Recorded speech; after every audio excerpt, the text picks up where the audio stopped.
Ako si May, 23 years old. Sa edad kong ito, sabi nila, manang daw ako dahil hindi ako sumasabay sa lunch. Ang totoo niyan, hindi nila alam ang dahilan. Bruha ka? Ba't ka nagtatago? Burger Friday sa food court? Baka nandun siya. Huwag kang magpakamanang dyan. Jan, as in, hindi talaga ako pwedeng bumaba sa food court. Pag nakita ko si Roy at ginawa niya yung signature dimple smile niya, tunaw ako.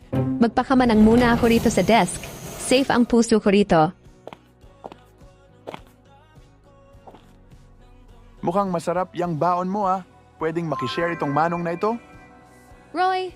What? My goodness, you scared me. Bakit ka nandito? Akala ko nandun kayo sa food court ni na Mark? I mean, hindi ba Burger Friday ngayon? Bakit ka magtitiyaga dito sa cubicle ko? Secret lang natin to ha. Ang totoo niyan, nagtatago rin ako. May crush ako kay Mimi sa admin. Pero sobrang manong ako pagdating sa kanya, hindi ko siya matitigan. Dito muna ako sa tabi mo ha. Safe dito.